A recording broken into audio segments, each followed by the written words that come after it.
অবাক করা তথ্য আমি এই মাহফিলে দিতে চাই, যেটা হয়তোবা অনেকেই জানেন না। বলতে গেলে 100 ভাগের 99% পিপল, 99 ভাগ মানুষ আপনারা জানেন না। হাদিসে আসছে রমজান মাসে আল্লাহ তাআলা বান্দার জীবনের সব গুনাহ মাফ করেন, সবাইকে আল্লাহ মাফ করেন।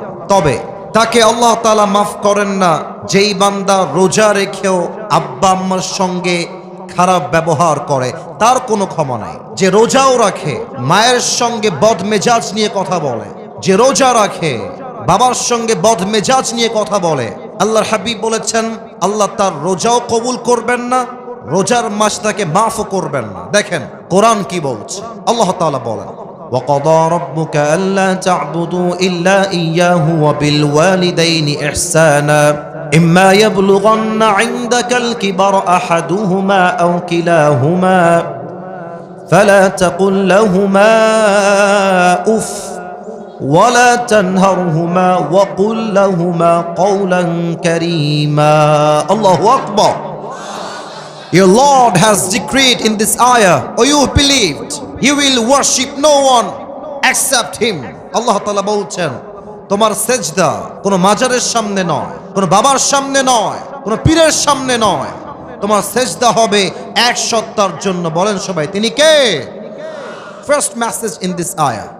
সেকেন্ড মেসেজটা হচ্ছে ওয়াবিল ওয়ালিদাইনি ইহসানা, you have to be good to your parents.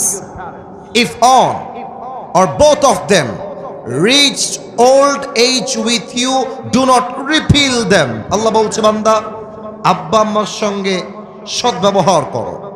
বাবা এবং মা উভয়ের মাঝে কেউ যদি বৃদ্ধ হয়ে যায় বা বৃদ্ধা হয়ে যায়, বা উভয়ে যদি বৃদ্ধা হয়ে যায়, do not repel them. বেয়াদবি করো না, বিরক্ত হয়ে একটা উফ শব্দ উচ্চারণ করো না। ওয়াকুল লাহুমা কাওলান কারীমা, speak to them with a noble words.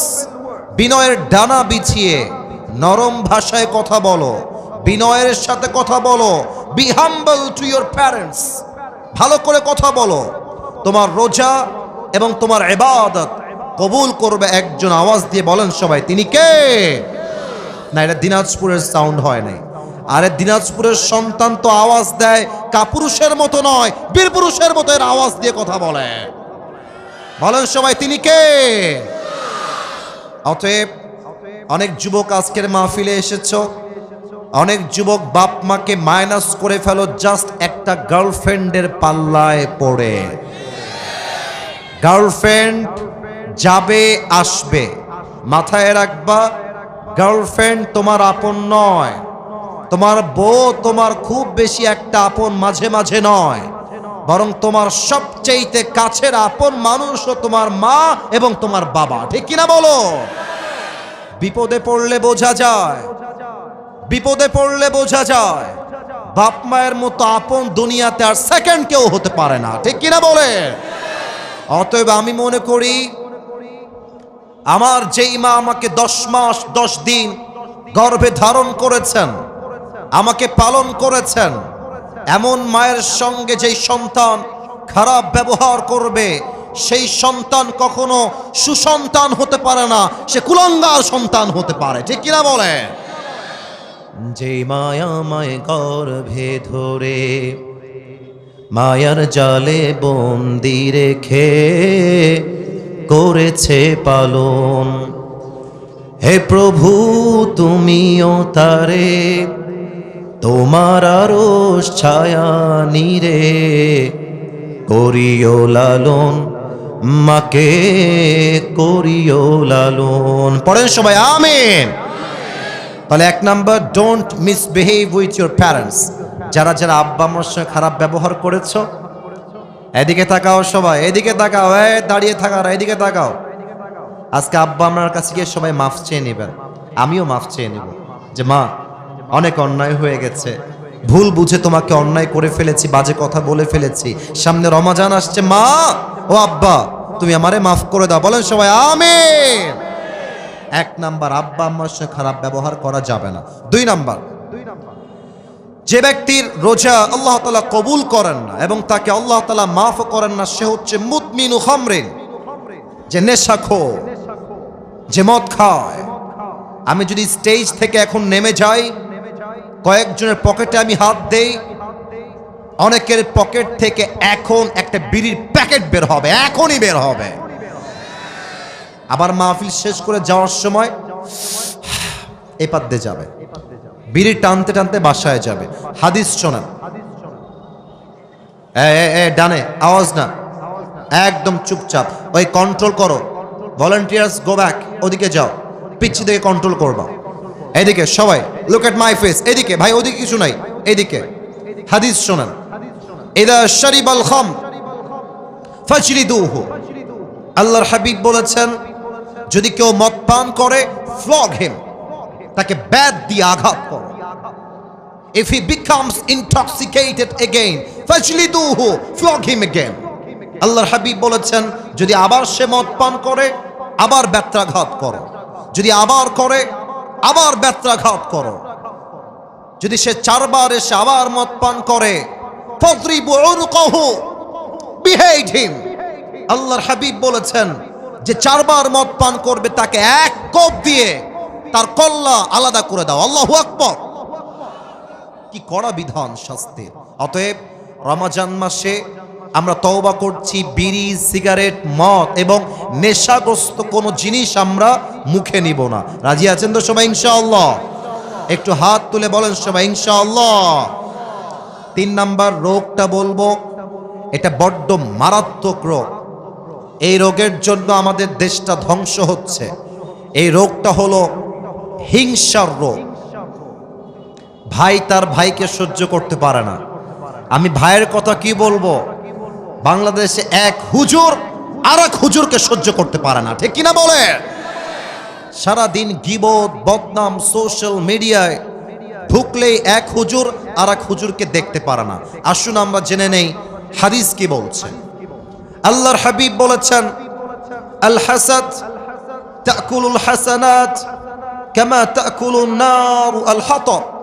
হিংসা মানুষের আমলকে এমন ভাবে জ্বালিয়ে দেয়, পুড়িয়ে দেয়, যেমন ভাবে আগুন কাঠকে পুড়িয়ে দেয়।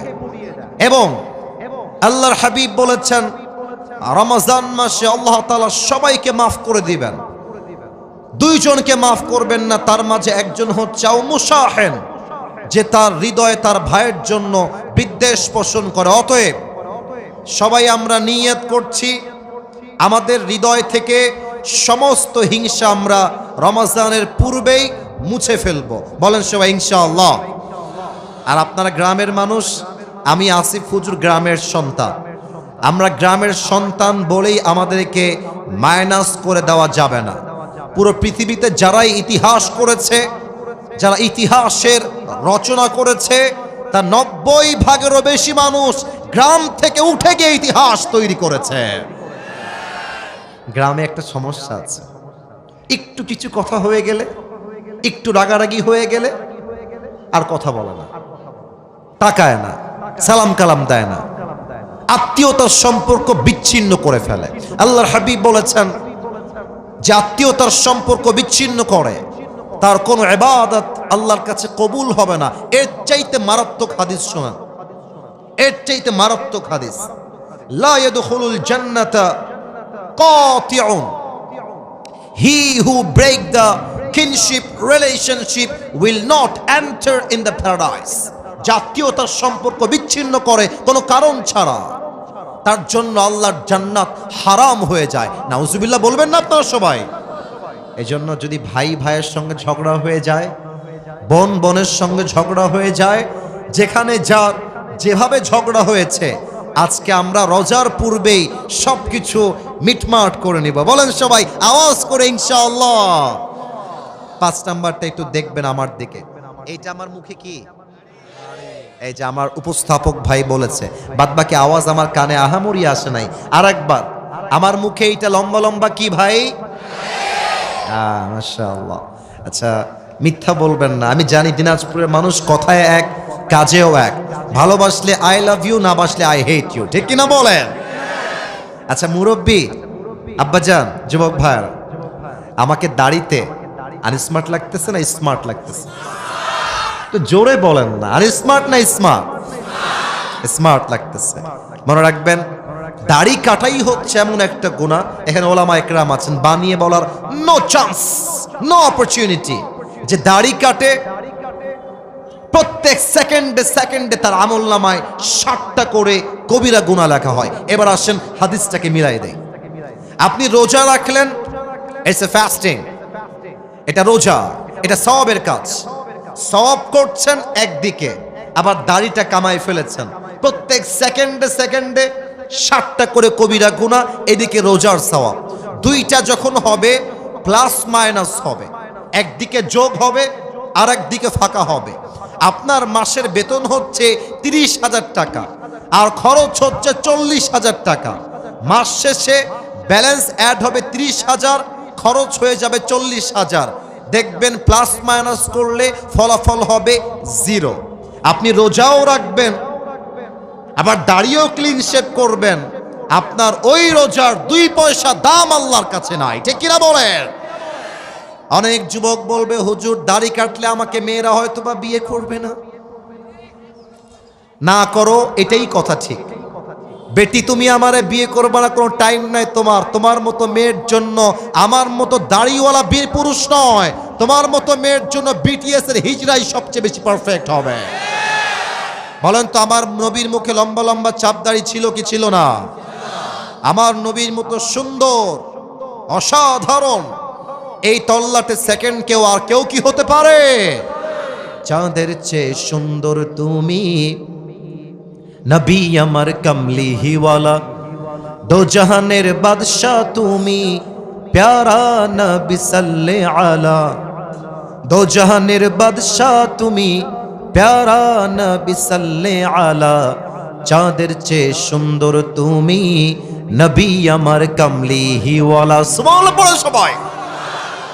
অতএব আব্বাজান যারা এসেছেন, যুবক যারা এসেছো, একটা ওয়াদা আমাকে করতেই হবে তোমাদের। একটা ওয়াদা না করলে কাউকে আমি ছাড়বো না। বলেন সবাই হুজুর, জোরে জোরে হুজুর। আমরা দিনাজপুরের সন্তান, আপনাকে ওয়াদা দিলাম, আজ থেকে এই দাড়ি, সবাই দেখি একটু দাড়িতে হাত দেন, এই দাড়ি আমি আর কখনো কাটবো না, এই যেভাবে কাটবো না। বলেন সবাই ইনশাআল্লাহ। 6 নাম্বারটা বলে শেষ করছি। একটু আমার পা দেখবেন, বেয়াদবি নিবেন না, বেয়াদবি নিবেন না। পা দেখবেন, বেয়াদবি নিবেন না। এই যে আমার পায়ে এই যে টাকনুর কাছে পায়জামা আছে, যারা দেখতে পাচ্ছেন বলেন তো, আমার পায়জামা টাকনুর নিচে না টাকনুর উপরে? উপরে। পুরুষ মানুষের জন্য টাকনুর নিচে প্যান্ট পরা স্পষ্ট হারাম, নিয়ম হয়ে গিয়েছে চেঞ্জ। নারীর জন্য টাকনুর নিচে প্যান্ট পরতে হবে। নারীরা আজকাল ঢাকা শহরে হাফ প্যান্ট পরে ঘুরে বেড়ায়। আস্তে ঠিক বললেন কেন? জোরে বলেন। পুরুষদের জন্য প্যান্ট পরতে হবে টাকনুর উপরে, আর পুরুষরা গ্যাবার্ডিং প্যান্ট পরে ঘুরে বেড়ায়, ঠিক কিনা বলেন? আল্লাহর হাবিব বলেছেন, সতরের প্রত্যেকটা অঙ্গ তোমাকে ঢাকতে হবে, এবং যেই যুবক, যেই পুরুষ টাকনুর নিচে প্যান্ট পরবে, যত দূর পর্যন্ত প্যান্টের কাপড় যাবে, প্রত্যেকটা অঙ্গকে জাহান্নামের আগুনে পুড়িয়ে ধূলিসাৎ করবে একজন। বলেন সবাই, তিনি কে? আল্লাহ আমাদের সবাইকে তুমি এই 6টা বদ আমল থেকে রমজানের পূর্বেই বাঁচার তৌফিক দান করো। পড়েন সবাই আমিন। আপনাদের বউ আছে কার কার? একটু হাত তুলেন। আপনাদের কারো বউ নাই? এ আমি বিশ্বাস করি না। সত্যি সত্যি সত্যি। আহারে আল্লাহ, আমার যুবক ভাইদের সবাইকে তুমি নেককার দিনদার বউ দিয়ে দাও। পড়েন সবাই আমিন। যারা আমিন কয় না তারা কেউ বউ পাবে না। আরে মিয়া জোরে সোরে কোন আমিন। আসলে আমরা 3টা তাকবীর দিয়ে আয়াত ভিত্তিক তাফসীর শুরু করে দেই। প্রথম তাকবীর দিবেন আমার প্রিয় বিবাহিত আব্বাজান এবং যুবক ভাইরা। দেখা যাক আজকে কারা জিতে। বিবাহিত ভাইরা একটু কাশি দেন আমার সাথে। না, এটা মান সম্মানের ব্যাপার ভাই, একটু আওয়াজ দিয়ে কাশি দেন। আব্বাজান আরে মিয়া, দিনাজপুরের মুরব্বীরাও একদম বুকে তাজা সাহস রাখে, ঠিক কিনা বলে? আব্বা জান, আপনারা সবাই এবং বিবাহিত যারা সবাই একটা কাশি দিয়ে গলাটাকে একটু শক্তিশালী করেন। হ্যাঁ, মাশাআল্লাহ। দেখা যাক সিঙ্গেলরা জিতে না বিবাহিতরা জিতে, তাকবীর দিয়ে। বিবাহিত ভাইরা রেডি হয়ে যান। নারায়ে তাকবীর। বিবাহিত ভাইরা মাশাআল্লাহ, অনেক ভালো ছিল, অনেক ভালো ছিল। সাউন্ডটা একটু বাড়ান, সাউন্ডটা হালকা একটু বেস মোটা করেন, বেস। এবার আমার সিঙ্গেল ভাইদের পালা। সিঙ্গেল লাইটকে আসে দাও। আমি মাফ চাচ্ছি, আমি জানি না কারা জিতবে, দেখা যাক কারা জিতে। আমার আশেপাশে ওলামা একরাম আছেন, হুজুররা আছেন, সবাই নাম্বার দিবে। সিঙ্গেল ভাইরা আরেকবার কাশি দাও। দেখা যাক কারা জিতে। নারায়ে তাকবীর। বিবাহিত ভাইরা আমাকে মাফ করে দিয়েন। আমার বিবাহিত ভাইরা আজকে ফেল করেছেন, সিঙ্গেল ভাইরা আজকে মাহফিলে পাস করেছে, ঠিক কিনা বলে? আচ্ছা, এবার আর কোনো ভাগাভাগি নাই, এবার আমরা সবাই মিলে তাকবীর দিব। এমন জোরে তাকবীর দিবেন যে আমি স্টেজ ভেঙে উল্টে নিচের দিকে পড়ে যাব। আচ্ছা, সবাই একটা কাশি দেন। নারায়ে তাকবীর। আল কোরআনের আলো, আল হাদিসের আলো, কোরআন হাদিস যেখানে, আলেম ওলামা যেখানে, দিনাজপুরবাসী যেখানে,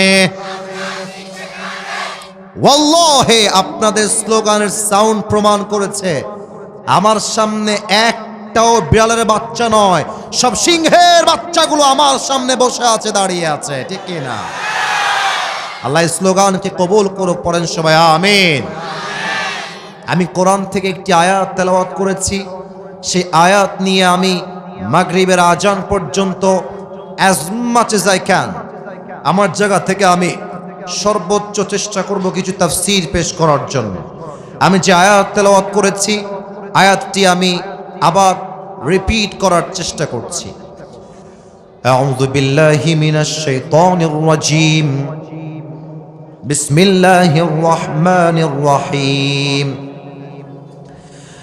يا أيها الذين آمنوا كتب عليكم الصيام كما كتب على الذين من قبلكم لعلكم تتقون. الله أكبر. Allah says in this ayah, O you believed, O you who believed, the fasting, it has been made obligatory upon all the believers, all the Muslims. Allah Ta'ala বলছেন রমজানের প্রত্যেকটা রোজাকে আমি আল্লাহ তাআলা ইমানদারদের জন্য ফরজ করে দিয়েছি, as it was before, যেমন এটা আগেও ফরজ ছিল। এবং এটা ফরজ করার মূল উদ্দেশ্য কি আল্লাহ তাআলা বলছেন, লাআল্লাকুম তাত্তাকুন, যাতে করে তোমরা আল্লাহর ভয় অর্জন করতে পারো। আল্লাহ বলছে, বান্দা, রোজা ফরজ করার সবচেয়ে বড় মেইন পারপাস, সবচেয়ে মেইন উদ্দেশ্য হচ্ছে যাতে করে তোমরা আল্লাহর ভয় অর্জন করতে পারো। আল্লাহর ভয়, এটাকে আরবিক ভাষায় বলা হয় তাকওয়া। আমরা আজকে জানবো রমজানের মেইন উদ্দেশ্য কি এবং সে উদ্দেশ্য অর্জন হবে কেমনে এবং এই আয়াতের কি ব্যাখ্যা হতে পারে। পুরো সময় জুড়ে আমরা এই আয়াত থেকে তাফসীর শুনবো। আসুন আমরা তাফসীরে ফিরে যাই। আচ্ছা বলেন তো, রমজানের রোজা এটা কি সুন্নত, ওয়াজিব না ফরজ? আওয়াজটা কমে গেলে তো হবে না। সুন্নত, ওয়াজিব, নফল না ফরজ? ফরজ। তবে অনেকে আপনারা জানেন না যে আগে কিন্তু রোজা এই সিস্টেমে ছিল না। কোন উম্মতের উপরে ছিল 3টা রোজা, কারো উপরে ছিল 10টা রোজা। আমাদের কাছে সিস্টেম হচ্ছে না খেয়ে থাকা। তবে আগে এমনও বিধান ছিল যে রোজা মানে না খেয়ে থাকা নয়, রোজা মানে কথা না বলা। যেমন মারিয়াম আলাইহিস সালাতু ওয়াস সালাম বলেছিলেন, ইন্নী নাযারতু লির-রহমানি সাওমা ফালান উকাল্লিমাল ইয়াওমা ইনসিয়্যা। উনি বলছেন, আমি আল্লাহর নামে রোজা রেখেছি, মান্নত করেছি, অতএব আজকে আমি কারোর সাথে কোনো কথা বলবো না। তখনকার সময়ে কথা না বলাই ছিল একটা রোজা। এখন রমজানের রোজা হচ্ছে একটা ফরজ প্রভিশন, ফরজ বিধান। আল্লাহ বলছে প্রত্যেকটা রোজার বিনিময়ে তোমাকে একটা গুণ অর্জন করতে হবে, গুণটার নাম হলো তাকওয়া। আচ্ছা, তাকওয়া মানে কি? ব্যাখ্যা শুনবেন। আপনাদের ওই যে পেছনে আমি দেখতে পাচ্ছি অনেক জঙ্গল আছে, এই যে এদিকে আমার দিকে তাকান, ওদিকে যখন আসলাম চতুর্পাশে গাছ গাছালি সবুজ শ্যামল দিয়ে ঘেরা। আচ্ছা, দিনাজপুরের বিরলের ভার, আপনি যদি একটা জঙ্গলে যান, মনে করেন আফ্রিকার জঙ্গল মনে করেন, অথবা ভাবেন আমাদের খুলনার সাতক্ষীরার সুন্দরবন। সুন্দরবনের নাম তো শুনছেন সবাই আপনারা নাকি? কথা কনা শুনছেন তো সবাই আপনারা নাকি? আচ্ছা, সুন্দরবনে আপনি হাঁটতেছেন রাস্তা দিয়ে। আচ্ছা বলেন তো, বুঝে থাকলে রাস্তায় কি শুধু রাস্তাই থাকে, না বাগানের রাস্তায় কাটাও থাকে? কাটাও থাকে, সাপ থাকে, বিচ্ছু থাকে, অনেক কিছুই থাকে। আপনি যখন বাগান দিয়ে হাঁটবেন, জঙ্গল দিয়ে হাঁটবেন, আপনি খুব সাবধানে হাঁটবেন। কেমন করে হাঁটবেন? আপনি জুতা পরবেন, হাতে একটা লাঠি রাখবেন, যেন সাপ অ্যাটাক করলে আপনি অ্যাটাককে ডিফেন্স করতে পারেন। এটাই হচ্ছে তাকওয়া। হাদিস থেকে বলছি, উবাই ইবনে কাব রাদিয়াল্লাহু তাআলা আনহু কে ওমর ফারুক রাদিয়াল্লাহু তাআলা আনহু ডাক দিয়ে বললেন, হে উবাই ইবনে কাব, মা তারিফুত তাকওয়া? হে উবাই, আমাকে একটু বলো তো তাকওয়া কাকে বলে? উনি বললেন, ইয়া আমিরুল মুসলিমিন, আপনি কি কখনো কাঁটাযুক্ত রাস্তায় হেঁটেছেন? বলছি, ইয়েস, আমি হেঁটেছি। কেমনে হেঁটেছেন? বলছেন, আমি জুতা পরেছি, বুটের জুতা, যাতে কাঁটা আমার ভেতরে ঢুকে না যায়। হাতে আমি লাঠি রেখেছি, যাতে সাপ বিচ্ছু অ্যাটাক করলে আমি ডিফেন্স করতে পারি। উবাই ইবনে কাব বলছেন, that is the definition of তাকওয়া, এটাই হলো তাকওয়া। তো ওমরে ফারুক বলছে, কি বললেন? এইটা তাকওয়া কেমনে হয়? আমি তো সংখ্যা বুঝলাম না, একটু বুঝায় বলেন। উবাই ইবনে কাব বললেন, দুনিয়াতে চলতে গেলে একদিকে আছে হালাল, আমার কথা বুঝে থাকলে উত্তর দেন, একদিকে আছে, সবাইকে বলতে হবে, একজনও মাইনাস হওয়া যাবে না, একদিকে আছে, আর একদিকে আছে হারাম। বলেন সবাই, একদিকে হালাল আর একদিকে। আপনি যদি মুসলমান হন, আমি আপনাকে দুইটা অপশন দিচ্ছি। এক, আমি তোমাকে একটা সরকারি চাকরি দিব, যেই সরকারি চাকরির বেতন হবে মাস শেষে 70,000 টাকা, ফর এন এক্সাম্পল, উদাহরণ হিসেবে।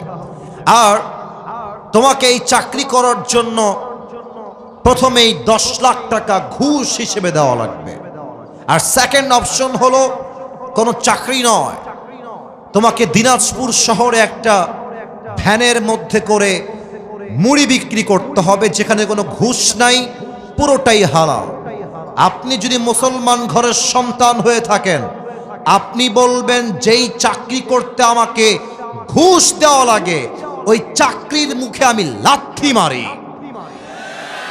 আমি ভ্যান চালায় খাবো, জমিতে আমি চাষ করে খাবো, আমি কৃষক হয়ে থাকবো, আমি ঝালমুখ মুড়ি বিক্রি করে খাবো, আমি মানুষের জমিনে খেটে খাবো, তবু আল্লাহর জমিনে বেঁচে থাকতে হারামের একটা পয়সা আমি গ্রহণ করতে পারবো না। ঠিক কিনা বলেন?